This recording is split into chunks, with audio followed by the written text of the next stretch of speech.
Sumabog ang labanan laban sa royal na barko sa isang biglaang karahasan.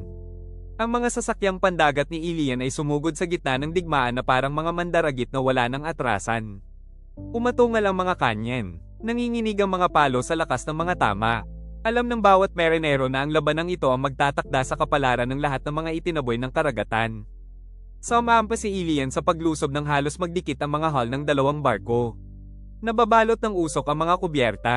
Ang royal na barko ay nakatayo na parang isang lumulutang na kuta, binabantayan ng mga veteranong tapat sa hari ng mga pirata.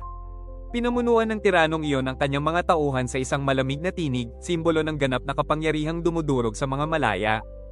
Lalong sumikip ang labanan sa paligid nila. Tumalsik ang alon sa mga tabla na pinulan ng dugo.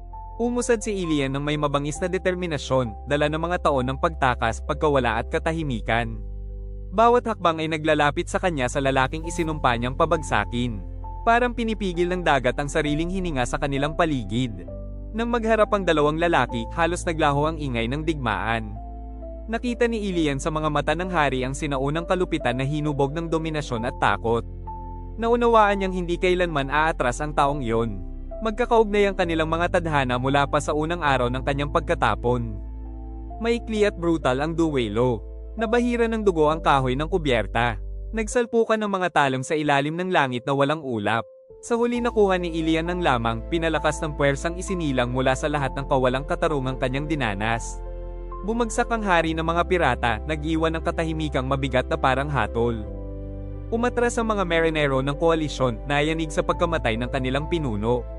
Sa matatandang kaugalian, ang pumatay sa hari ang kailangang pumalit upang maiwasan ang agarang kaguluhan. Ang kapangyarihan na ipinapasa sa karahasan ay lumilipat mula sa isang kamay patungo sa iba na parang utang na hindi maaaring tanggihan. Naramdaman ni Ilian ang bigat ng koronasyong bumagsak sa kanyang mga balikat. Hindi niya ninanais ang trono, ngunit alam niyang ang pagtanggi ay hahatol kay Meleys sa kanilang sanggol na isisilang at sa lahat ng mga itinaboy na sumunod sa kanya. Tinanggap niya ang papel na ito hindi dahil sa ambisyon kundi dahil sa pangangailangan. Sa gayon siya naging bagong hari ng mga pirata. Isang pinunong hinubog ng pagkatapon, pag-ibig at digmaan. Sa kailaliman ng kanyang puso, alam na niyang ang kapangyarihang ito ay magiging isang pasanin. Gayunman itinaas niya ang ulo, batid na isang bagong kaayusan ang kakasulat pa lamang sa karagatan.